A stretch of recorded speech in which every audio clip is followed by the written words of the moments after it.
Fala galera, saudações vascaínas, começando mais um vídeo aqui no canal, eu sou o Juninho, você está no canal Machão da Gama para mais um Giro de Notícias, primeira edição dessa terça-feira, para a gente atualizar aqui todas as informações sobre o nosso Vasco da Gama, tudo que você precisa saber sobre o nosso Gigante da Colina, você vai encontrar aqui nesse vídeo. Ontem, o presidente Pedrinho participou de uma resenha no canal Amigos Futebol Clube e finalmente confirmou de forma oficial a efetivação do Rafael Paiva. Assim, não chega a ser uma novidade, né? Rafael Paiva já tá aí, o Vasco não procura mais um treinador há muito tempo, mas faltava essa oficialização, vamos dizer assim. O Pedrinho ontem confirmou isso. O Pedrinho também falou sobre a mudança de postura, né, do Vasco, e eu vou colocar aqui para vocês ouvirem, né, o que o presidente do Vasco disse. Vamos dar uma olhada também na classificação do Campeonato Brasileiro. A rodada terminou ontem e o Vasco terminou na 9ª colocação, essa rodada do Brasileirão. Depois da vinheta a gente começa. Antes eu conto com você deixando o like, que é muito importante, e conto com você se inscrevendo também aqui no canal, beleza? Deixou o like, se inscreveu, a vinheta rodou.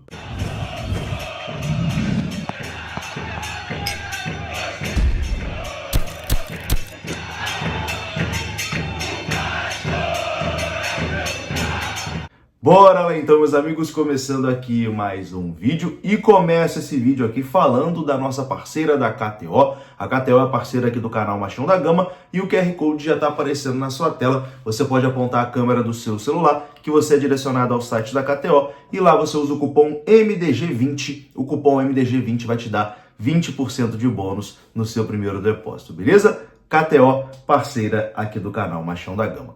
Bom, meus queridos, a 26ª rodada do Campeonato Brasileiro terminou no dia de ontem, né? Tivemos ontem Internacional e Cuiabá. E com o resultado desse jogo, né, o Inter venceu o Cuiabá, o Vasco terminou na 9ª colocação. O Vasco, que empatou com o Flamengo por 1-1, caiu para a 9ª colocação do Campeonato Brasileiro. O Vasco, nesse momento, está a 7 pontos do G6 e está a 10 pontos do Z4. Vamos dar uma olhadinha na classificação do campeonato? Já está na tela, com o Botafogo líder, 53. O Palmeiras, nosso próximo adversário, é o segundo colocado, tem 50 pontos.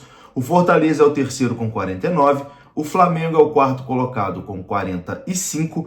O São Paulo é o quinto colocado com 44. E o Bahia fecha o G6 com 42. O Cruzeiro tem 41, é o sétimo. O Internacional em oitavo tem 38. O Vasco é o nono com 35 pontos e em 10º está o Atlético Mineiro, nosso adversário na Copa do Brasil, com 33 pontos. O Juventude tem 32 pontos, é o 11º. O Bragantino tem 31, é o 12º. Atlético Paranaense tem 30. O Grêmio tem 28, é o 14º. O Criciúma tem 28, é o 15º. O Fluminense é o primeiro fora da zona do rebaixamento, com 27 pontos. E dentro da zona do rebaixamento, temos o Vitória com 25 pontos, o Corinthians com 25 pontos, o Cuiabá com 22 e o Atlético Goianiense com apenas 18 pontos. Essa é a classificação do Campeonato Brasileiro. O Vasco uma situação bem confortável na tabela, né? Sonhando, quem sabe, aí com uma vaga na pré-Libertadores do ano que vem.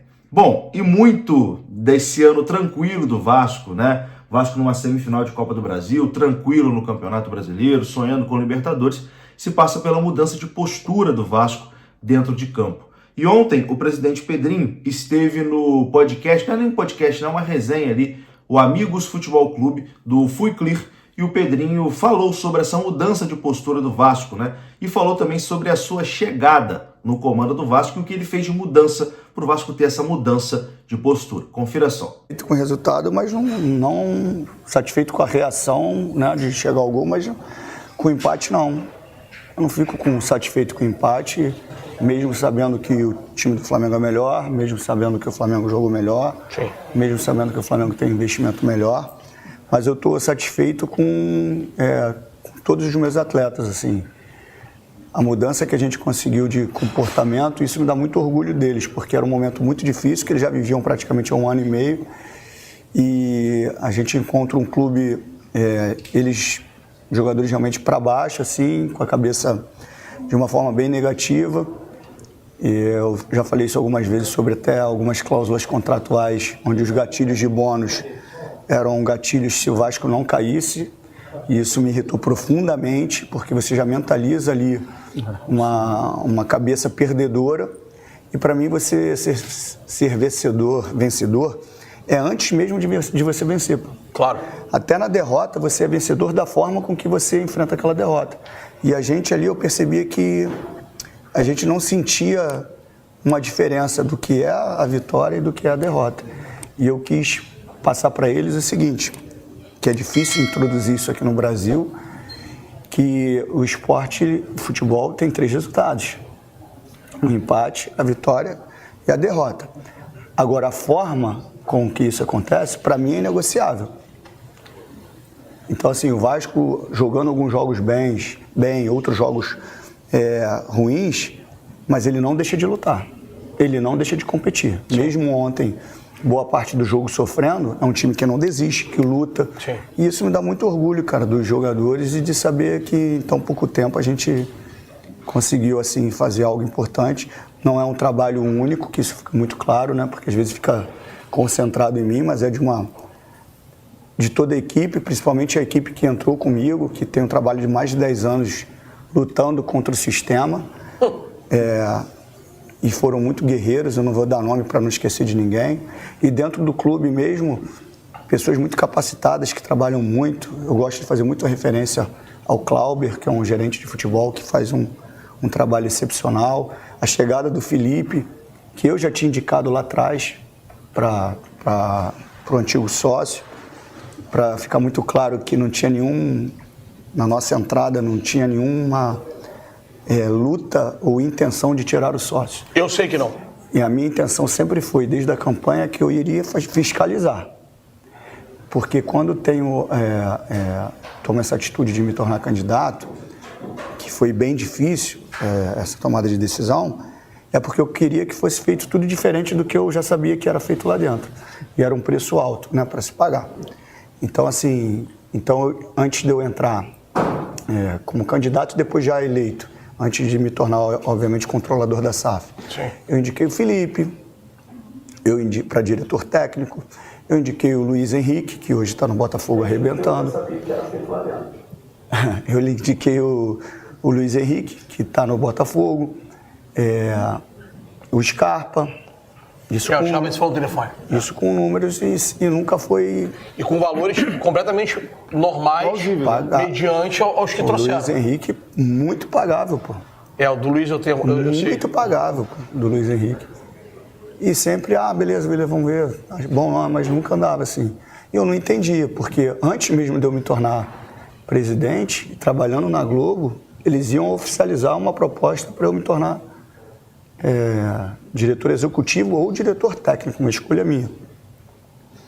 E depois a conversa é muito mais longa do que isso, que eu descobri por que a intenção deles teoricamente quererem me levar como diretor executivo ou técnico.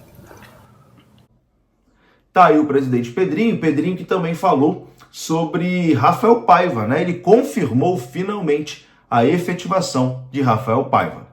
Assim, o Paiva, ele tem um trabalho muito forte na base, né?